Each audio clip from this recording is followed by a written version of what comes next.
Friends, अब हम लोग स्टार्ट करेंगे cytoplasm, mitochondria, lysosome, endoplasmic reticulum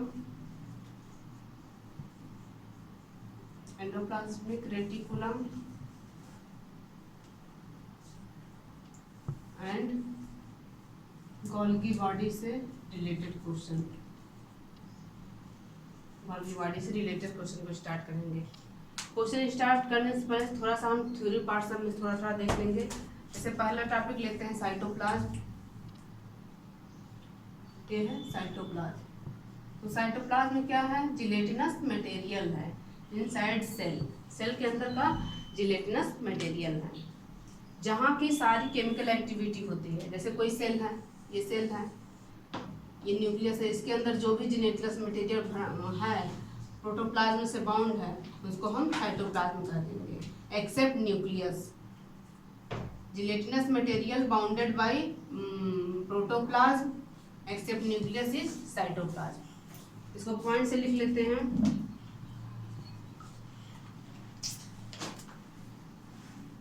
cytoplasm is gelatinous material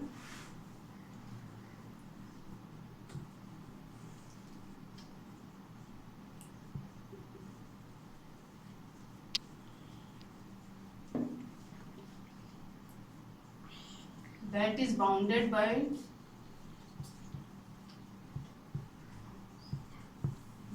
by plasma membrane,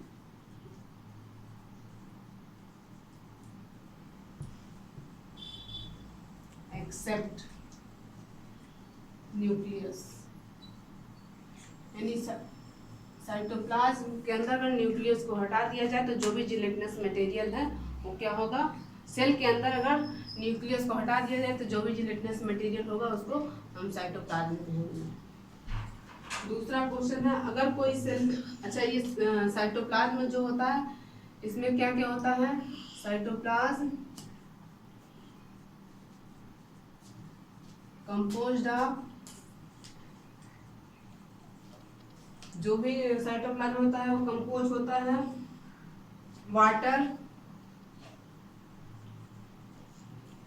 mineral and several organic salts.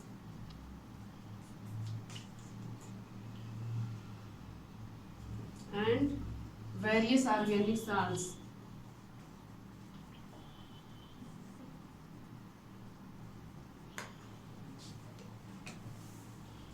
इस cytoplasm के ही अंदर सारे सेल ऑर्गेनेल जो है एम्बेडेड होते हैं। अगर कोई कहे कि कोई सेल लिविंग है कि नॉन लिविंग, इसको हम कैसे जानेंगे? तो तुरंत क्या देखेंगे? साइटोप्लाज्मिक मूवमेंट देखेंगे। साइटोप्लाज्मिक मूवमेंट यानी साइटोप्लाज्म में साइक्लोसिस हो रही है, अगर वो मूवमेंट कर रहा है तो सेल क्या है? सेल क्या है? लिविंग है। और इस साइटोप्लाज्मिक मूवमेंट को प्लांट सेल में क्या कह देते हैं? साइक्लोसिस।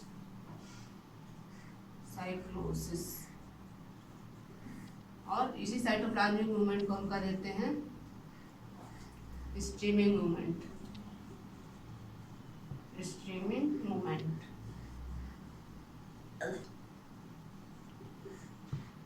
ठीक, तो साइटोप्लाज्मिक मूवमेंट किस लिए रिस्पॉन्सिबल होता है? ये चेक करने के लिए होता है। साइटोप्लाज्मिक मूवमेंट से सारे मटेरियल यूनिफॉर्मली डिस्ट्रीब्यूट होते हैं, जिससे वेरियस केमिकल रिएक्शन जो है सेल में चलती रहती हैं। अगर किसी को देखना है कि सेल डेड है कि लाइव है तो उसमें हम लोग साइटोप्लाज्मिक मूवमेंट को चेक कर लेते हैं। अच्छा, जितने भी केमिकल एक्टिविटी प्लांट सेल की है, प्लांट या एनिमल सेल की, all the chemical activity takes place in cell cytoplasm. all the chemical activities takes place in cytoplasm. जितने भी केमिकल रिएक्शन होती है सब साइटोप्लाज्म में। तो जितनी भी केमिकल रिएक्शन होती है साइटोप्लाज्म में उसको कलेक्टिवली हम लोग कह देते हैं मेटाबॉलिज्म। क्या कहते हैं, मेटाबॉलिज्म। अब केमिकल रिएक्शन जो है कंस्ट्रक्टिव भी हो सकती है, डिस्ट्रक्टिव भी हो सकती है, यानी फॉर्मेशन भी हो सकता है और उसका डिस्ट्रक्शन भी हो सकता है। तो इस बेसिस पे मेटाबॉलिज्म 2 टाइप का होता है, एनाबॉलिज्म दूसरा केटाबॉलिज्म। एनाबॉलिज्म क्या है, सिंथेटिक रिएक्शन या इसी को कहते हैं कंस्ट्रक्टिव रिएक्शन।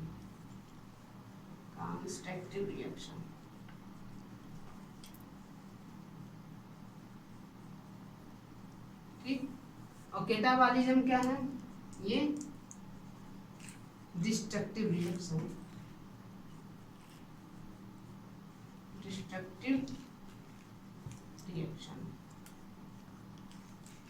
या इसी को कह सकते हैं ब्रेकिंग रिएक्शन।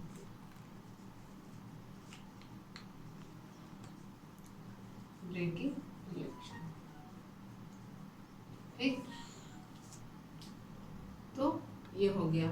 अच्छा, किसी भी सेल में मेटाबॉलिज्म चल रहा है, इसको हम कैसे जानेंगे? तो सेल में जो कैल्शियम की एंट्री और एक्साइट है वो इंडिकेट करती है कि सेल में जो है वो अपना मेटाबॉलिज्म चल रहा है।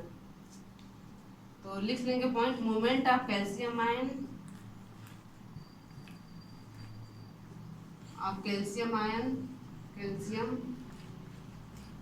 inside and outside movement of calcium inside and outside of cytoplasm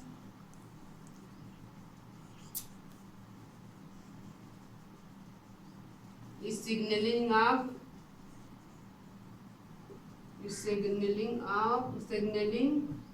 that the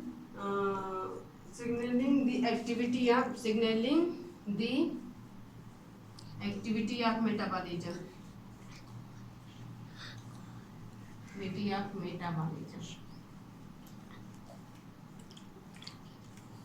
ठीक, तो किसी सेल में जो है मेटाबॉलिज्म चल रहा है, इसको कैसे हम जानेंगे? कैल्शियम एंट्री और एक्साइड इनसाइड और कैल्शियम आउटसाइड जो हो रहा है उसकी वजह से हम लोग जानेंगे। ठीक, अब 2-3 टर्म आते हैं, उसको हम लोग समझ लेते हैं।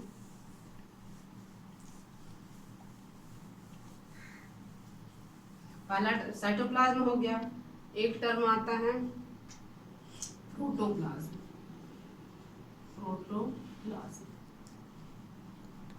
और एक आता है प्रोटोप्लास्ट।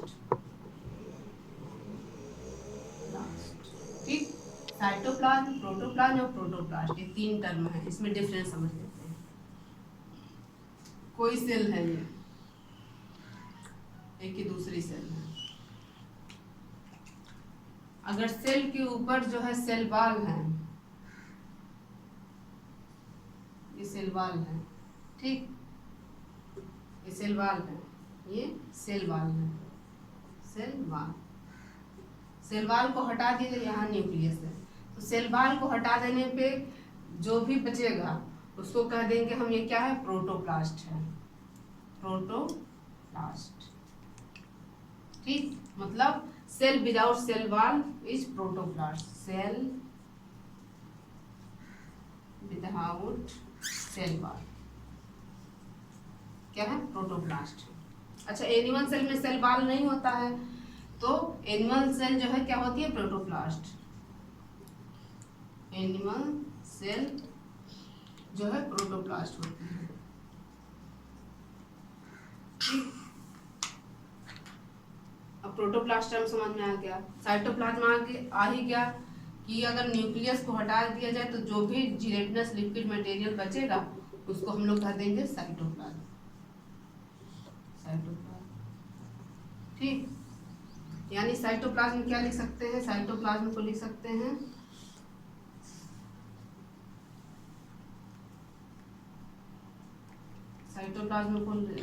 जिलेटिनस मटेरियल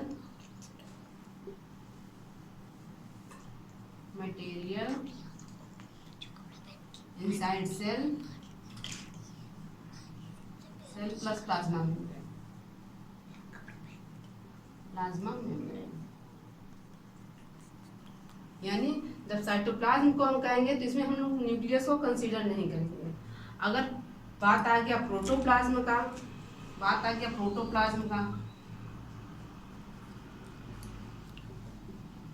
तो प्रोटोप्लाज्म में क्या करेंगे,